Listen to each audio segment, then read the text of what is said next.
Hello everyone! Good morning! Welcome back sa Donna and Andre channel. So ngayong umaga nga pala, andito na naman tayo sa ating bahay dito sa farm kasi nga may ipapakita ako sa inyo kasi nga yung ating inahing baboy is finally nanganak na talaga siya. So ayan, samahan nyo ako, panibagong araw, panibagong vlog at kwento. Let's go! So, bali, ano pala tong anak ng aming baboy is 9 sana kaso paglabas daw ng isa is patay na and then nasundan na naman namatay yung isa kaya 7 na lang yung tira pero at least ayan oh, 'di ba? Lalaki ninyo oh. Ito yung pinapakain ko dati. I mean pinapakain inalagaan ko yung mama niya. Ayan, tingnan niyo yung katawan ng mama niya, pumayat na talaga siya kasi nga lumabas na yung kanyang mga anak. Ayan. Ayan. Nahiya siguro to sila. Ayan. Ba't kayo nagtatago ha? Ito tago-tago ha? Huwag kayo tago-tago ha?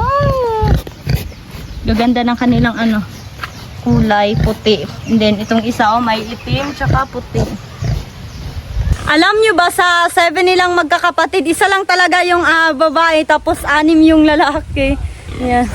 Nag-iisang ano lang talaga siya. Prinsesa siguro. Yan, tingnan mo yung ano niya, mama niya. Dik. Nagbunga na talaga yung pinapakain natin. Yan, kahit magasto man at least makikita natin yung bumabalik din naman sa atin katulad na lang nitong binibigyan din niya tayo ng mga anak niya ganon. And syempre palalakihin din natin to sila para pag malaki na sila may ibebenta na tayo. So ngayon, pupunta kami sa aming area and maghanap ako ng final na lupa or final na area kung saan kami magagarden, ganon. So let's go Denise. Yan o, yung mga kapitbahay namin is nagbumotor na lang talaga sila. Sobrang init talaga. Bagong labas lang kami galing sa church. Si Denise. Naghahanap talaga ako ng magandang area para sa ating garden. Kasi nga medyo malaki talaga yung garden na gusto ko. And also nakabili na din ako ng mga seeds when I was there in Jensan. Bali, 30 na seeds yung nabili ko. Klase-klase.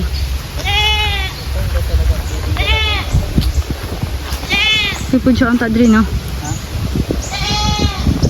Yung plano ko sana is dun sa sa balod. Or dun sa malapit yung natatakot lang ako baka bumaha daw sabi ni Papa kasi nga last time bumaha dito sa amin, umabot talaga dito and sobrang laki. So ano ba yung much better para sa inyo guys? No, dito ako okay lang din naman dito kaso nga ang daming mga puno ng kahoy and also mga lubi or niyo. Gusto ko sana yung yung medyo malapad talaga yung space ganon para naman makaano talaga tayo, makapagusto tayo gaano kalaki yung garden na gagawin natin. So puntahan natin yung sinasabi ko dun sa balod. Papakita ko sa inyo para naman makasuggest kayo saan talaga ako mag-garden kasi nga ready na talaga yung ating seeds na gagamitin. Yung area na lang yung hinahanap ko. Gusto ko kasi is malapad talaga yung space ganoon and yung gagamitin ko pala is mga mga lata nga pakaw. Ano ba tawag doon? Mga bulok na pakaw ganun. So dito sana ako mag-garden Dito sana ako gagawa ng garden kasi nga malinis na siya. Tingnan dito kasi nga naputol na nila Papa yung mga bamboo dito. Yan. So, ito pala yung area talaga, yung first choices ko talaga or yung una ko talagang napili is itong area na to kasi nga, tingnan nyo, malapad siya tingnan and yung kailangan ko lang dito is kailangan ko itabi yung mga dito, mga kahoy katulad nito. Kailangan ko tong itabi, saka na natin siya lagyan ng mga bamboo kasi gusto ko siyang gawin sa coral dinis. Bakod? Lagyan ko siya ng bakod using bamboo na din para naman makatipid tayong pagputo lang kahoy. And alam nyo naman, last time nagputol talaga sila Dennis saka si Kuya Tonto ng maraming bamboo and ayan, marami pang natirang bamboo dito so may magamit pa talaga tayo pang bakod. And as you can see, itong area na to malaki talaga siya. Ayan. kung ma-remember nyo, ito yung area last time na ating ito yung ating area na inararo last time. Ayan. So, kung makikita nyo, ano din dito, sa adlaw? Masisinagan? Masisinagan lang din ang araw kasi nga wala gaano mga puno ng ano dito, mga niyog na sa paligid lang. Ayan. So, ito yung pinakaunang ano ko talaga pagpilian. Kung para sa inyo, guys, saan ba talaga ako mag-garden? Dito ba na medyo nakakatakot dahil sa baha? So, ganito kalapad yung area na gusto ko gawing garden. Ayan, kung makikita nyo, diba? Masinagan talaga siya ng araw and ito yung paligid niya. Yan, diba? Medyo malaki talaga siya. Yan. Kasi gusto ko talaga yung malaking garden. Kasi nga marami din kaming seed. So sana maging okay siya kung dito man tayo makapagtanim. So ngayon pupuntahan muna natin yung farm ng auntie ko doon. Malapit sa kanyang bahay kasi nga ang dami talagang mga ano doon, mga pineapple or pinya kung tawagin sa atin. So ayan, samahan nyo ako. I mean kasama ko pa din si Dennis kasi nga siya yung videographer natin. Ayan. So ipa-finalize ko muna kung saan ba talaga ako mag-garden. Dito ba? Pero yung gusto ko talaga is dito kasi nga malapit lang talaga siya sa ilog. Kung kailangan man natin siya tubigan, makakuha lang talaga tayo sa ilogan. So ipapakita ko din sa inyo yung ilog namin ngayon is ano na talaga siya, sobrang linaw na talaga siya tingnan kasi wala na din baha dito. Yan, siguro marami na tong laman na shrimp.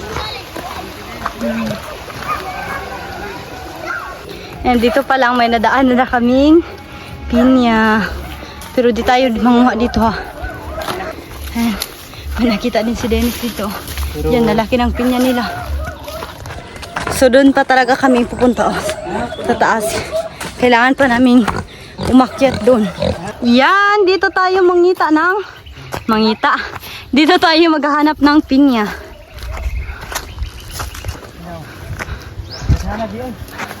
Ang daming bunga. Sana kahit isa lang may maano tayo. Kuha tayo hinog. Yan dami pa yan sa loob. Ha? Ang daming bunga. Masa din? Ay, ang daming bunga. Yan. Ha? Yan, Dennis, may nakita ako yan, oh. Hala, may ano siya, kagat ng laga.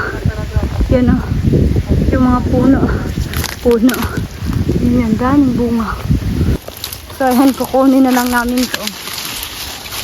Pwede na din naman to and May nakita po akong isa na papunta na po siyang mahinog. Pahinog na siya. Yan, lalaki. Pag dito ka talaga sa probinsya o sa bukid, hindi mo talaga problema yung mga prutas kagaya nito. Kasi sobrang daming prutas dito, hindi mo na kailangan bumili. Yeah.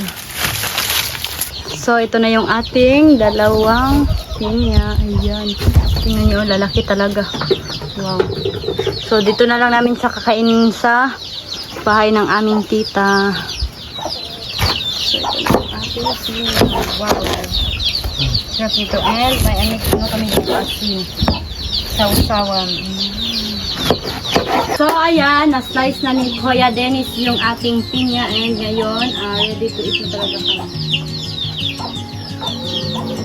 Sobrang lalaki.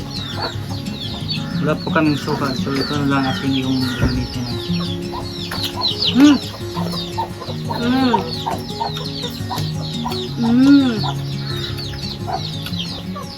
Sobrang juicy na.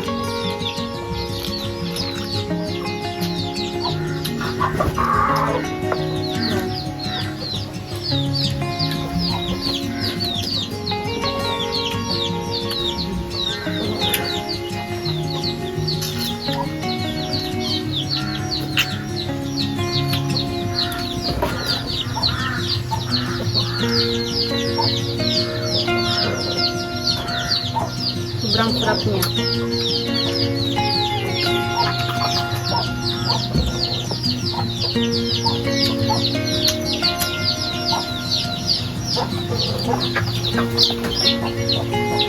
Sarap kumain ng bagong harvest na pinya.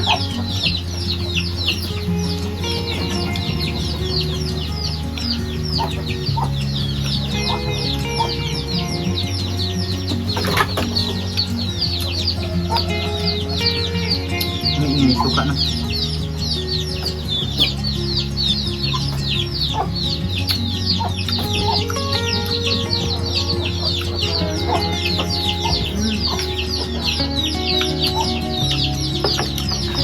Sarap. Sobrang sarap niya. Ano yung masabi mo din sa Pilipino? Sobrang sarap kasi galing pa sa Puno talaga, bagong kita. bagong pitas.